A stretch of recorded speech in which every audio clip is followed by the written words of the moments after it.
As a large family mom, I naturally have lots of stuff because I have lots of people. And this could quite possibly have driven me to the edge at some point where I felt like I needed to get rid of everything. And I'm pretty sure there was a point in time where I put a lot of stuff in trash bags and threatened to throw it all away. But I have found a balance since then. And I want to talk to you today about why I'm not a minimalist and how I have found the balance in my life between people and stuff.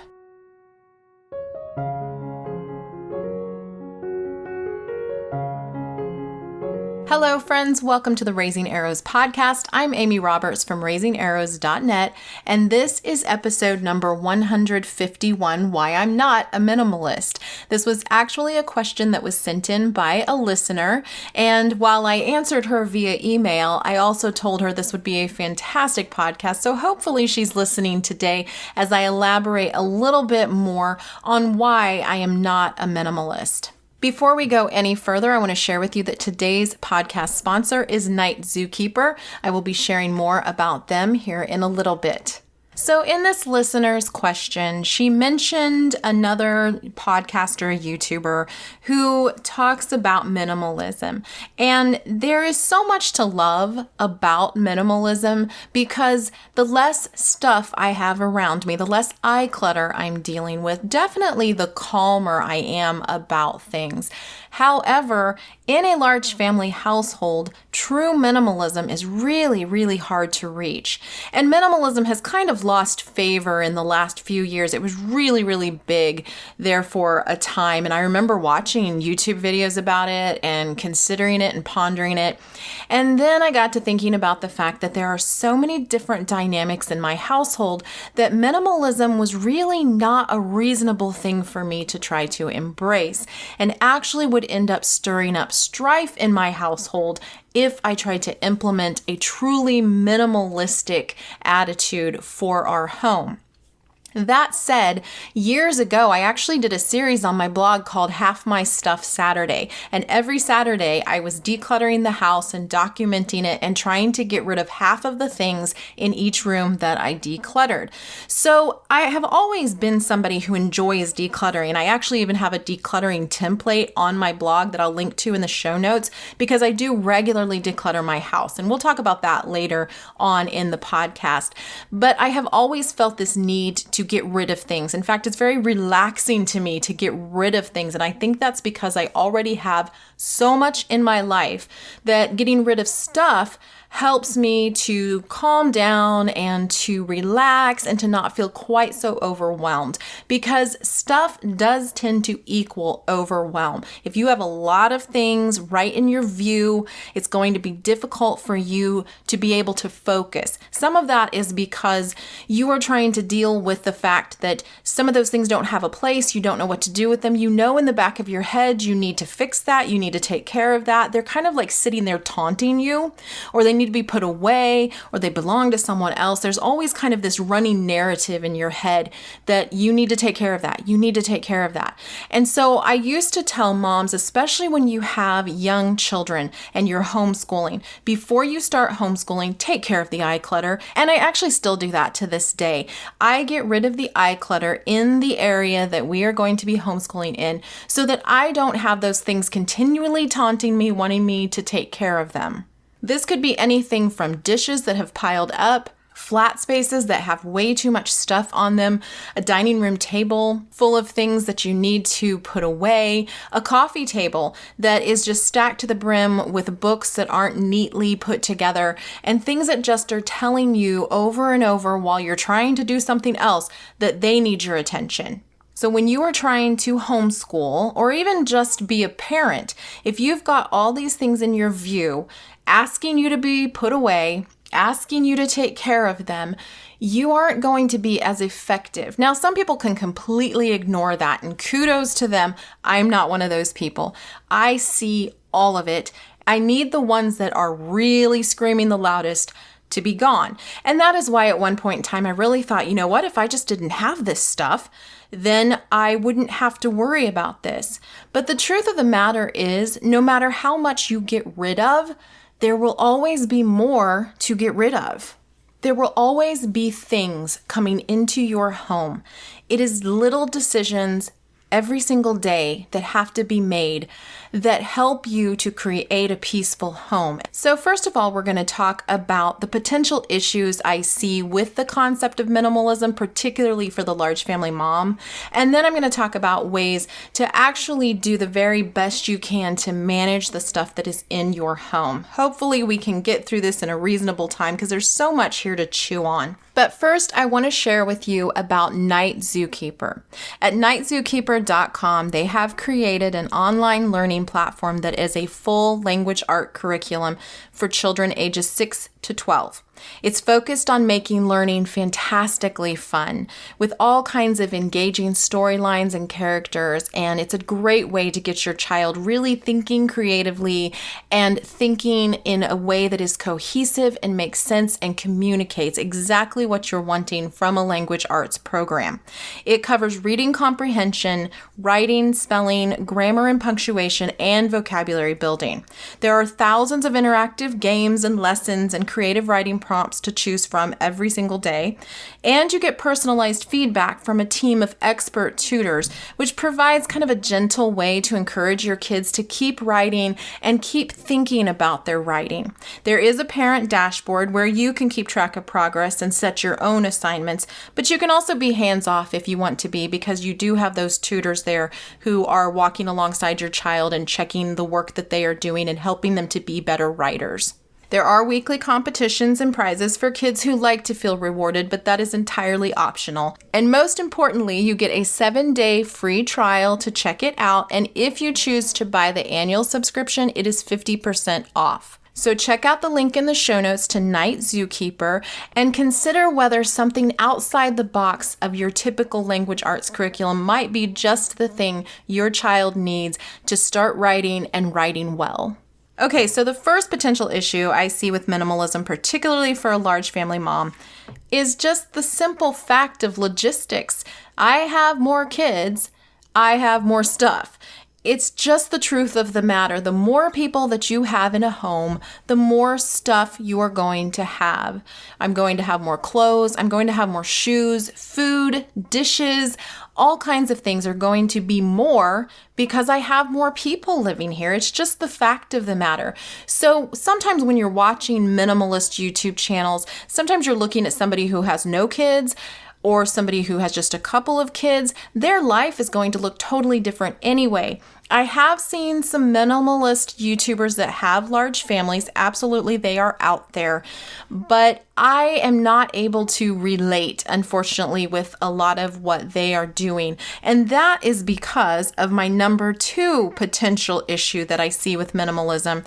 And that's because I feel like it's very easy to discount personal feelings and personal possessions when you as the mom are trying to get everybody on board with this minimalism idea. I absolutely think you can make it work when your kids are all little and your husband is totally on board. But if you don't have those two things, you're really going to have to watch yourself as to whether or not you are actually making stuff a bigger deal than it is because you're so focused on getting rid of the stuff. And I'm just going to be flat out honest and tell on myself here. There are times when my husband's stuff makes me very upset and I actually cause more problems in the household because I am discounting his stuff. I am suggesting that his stuff is not important. And my stuff that I've chosen to keep is important. Even though I typically get rid of my stuff all day long, it's not that important to me. But the sheer fact that I am saying you need to get rid of that is discounting the fact that he doesn't think he needs to get rid of it. That's not going to compute to him. That's not going to cause him to want to get rid of it. Me nagging, me fussing at him, me causing strife in the household, that is not going to make him get rid of his stuff. So I see it being more of a discounting of feelings and personal possessions, things that your children want to keep, things that they feel are important. And especially as your children get older, there are going to be things that are important to them that you don't find important. And you need to be able to guide them through the process of getting rid of things that truly aren't important, but also at the same time respecting the fact that you're not going to always see eye to eye on what's important. And I know when you are trying to run a large family household, you just want to be in control. You just want everything to go your way because it'll go so much smoother if everybody is just listening to you and moving in the same direction. Recently, I was thinking back to the fact that things were so much easier when they were little, and I was pretty much in control of everything, and we all were moving in sync because nobody had an outside job. Nobody had outside things that they were constantly going to and doing.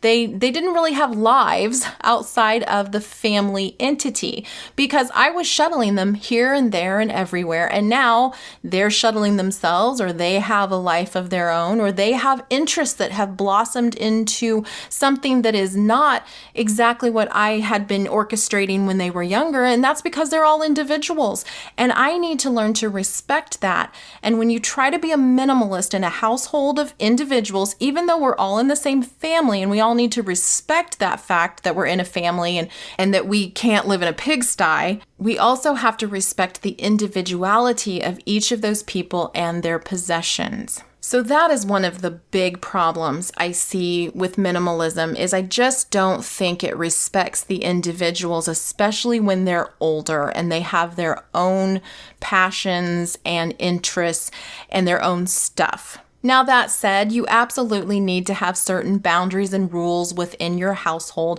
If you're living in a place where you can't have a cat or a dog, obviously you can't have your kids bringing in a cat or a dog. You just can't do it. There's also things like not having so much stuff that it's dangerous to someone else, or it smells, or it's in the way, things like that. That's respect for other people as well. So we're kind of looking at this as a respect thing, not a stuff thing. And that's actually the more important lesson than the stuff and the minimalism and trying to figure out how to not have anything or live with hardly anything. We really need to live with respect of the individuals in our home and the family as a whole. Another thing I see as being a potential issue is that it just creates unnecessary strife between family members, particularly those who maybe do have a little more stuff than other family members, or family members who have a harder time letting go of things. I don't have a hard time letting go of things. It is very easy for me to take things to Goodwill, put things in black trash bags, throw things in the trash. I don't have a problem with it. However, I do have other family members who do have a problem with it. It is very hard for them. They really have to think through every single thing that they throw away or every single thing that they pass on to someone else. And while I want to help them make good decisions that are based on sound logic and reason and that they make sense and they aren't hanging on to, little bits of paper that really don't matter, I also don't want to cause a bunch of strife in our household where I just want them to get rid of everything. And when you start focusing on minimalism, you are focusing on stuff. Minimalists tend to try to tell you that minimalism creates less focus on stuff, but it actually creates more focus on stuff because every single thing that comes into your household has to be decided whether or not it's important. And if you are deciding for someone else whether or not something is important, then there's a chance that you are going to stir up strife that did not need to be there. And again, this is totally different when your kids are little. You can make decisions like that all day long. They don't need that piece of mail. They don't need that piece of wrapping paper. But you do need to be in tune with what is important to your children and get in the habit of helping them to make those decisions. And getting rid of things sometimes takes some hand holding. And you are not going to be able to do that very effectively if you are stirring up strife in your household. And listen, I am talking to myself here. I have a daughter who very much likes to hang on to things. In fact, when she was little, she would dig through the trash for paper, and she is still kind of a paper queen. She loves paper, and I do not want a bunch of paper all over the place. But I also know that when I go to help her get rid of things in her room, she starts to get very agitated and she feels very judged by what I'm telling her to get rid of, when she feels like she just needs to make a decision on it and she doesn't want my input. She's fine with my help, but she doesn't want my input. And she's older, so I need to respect the fact that there are things that are important to her that I would be fine throwing away. So again, I just feel like if you're super focused on minimalism for everybody in the household and your entire home needs to be this minimalist sanctuary, that you are quite possibly going to be so focused on stuff that you make it a sticking point, you make it an issue, and you stir up strife and dissension within your own home when you didn't even mean to. You actually thought you were going to be doing the opposite. So those are just 3 things that I feel like potentially are going to be problems if you really try to dive into this minimalism, especially if you have older kids or you have a husband who's not fully on board. Okay, so what can we do instead as large family moms if we can't be minimalists? How do we keep the eye clutter at bay? How do we live like we don't have a lot of stuff vying for our time? Because you don't want to live like that, especially if this is something that bothers you. And I would imagine if you are somebody who is researching minimalism, you are probably somebody who is bothered by a lot of stuff laying around. And here is what you can do instead. Number 1, find a place for everything. Give everything a home. You cannot put away the clutter if the clutter doesn't have a home. And sometimes that home, especially if you have family members who are kind of clutter bugs, that may be a plastic tote in the attic. If you need to just get all of that put away and put it in the attic where some other day they can deal with it, they can go at their own pace, that may be where that home is for those things. But I'm talking about things like, do you have a specific place for cookbooks? And so when you take a cookbook out, you know exactly where it's going to go. Do you have a place for bills so that you know exactly where the bills go when they come into your home? Or mail in general, where does that mail go? Where does the food specifically go in the pantry and the refrigerator? How about school supplies and school books and read aloud books and things like pencils and paper and copy paper? Do those things have a home? What about things like blankets? Do you have a specific place or a couple of places where blankets go? So I'd encourage you to just take a second right where you are and look around. Is there something that is out of place, that is causing clutter, that doesn't have a home? Do you need that thing, and do you need to find a home for that thing? And if that's the case, start brainstorming. Where can that home be? Where will I naturally look for this? And how can I contain this thing so that it always has a home to go back to? And then the next thing you need to do is have a regular cleaning and decluttering schedule. As I mentioned earlier, I have a decluttering template that I use over and over again throughout the year. I'll have that in the show notes so that you can grab that for yourself. But you need to have a regular cleaning schedule and decluttering schedule. Now that I have older kids, one thing that I do when we do our home blessing is I don't actually have a chore.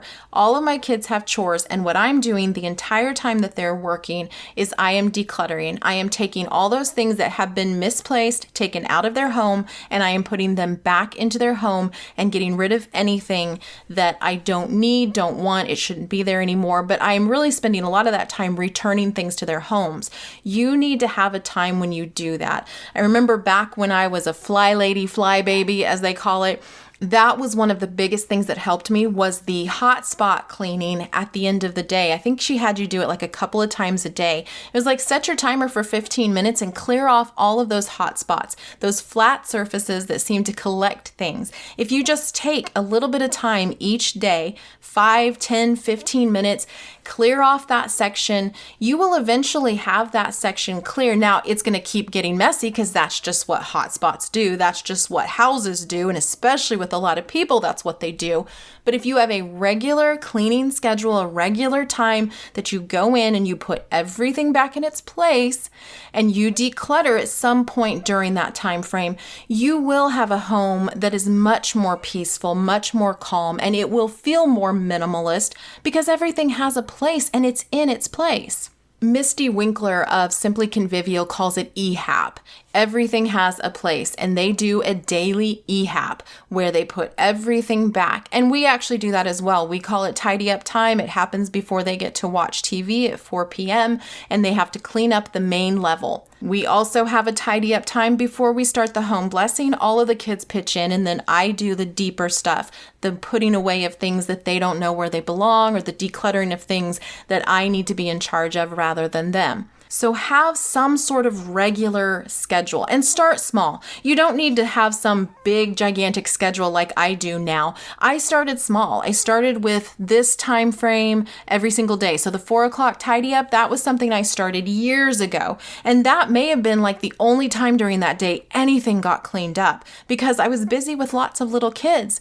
But it was something that became a regular part of our day. I would put on some music, everybody would race around and clean up, and the reward was that they got to watch TV when they were done, and I got to sit and relax and enjoy the fact that my home was somewhat clean. And so start small, do something like that, add on to it as you go and get better and better at it.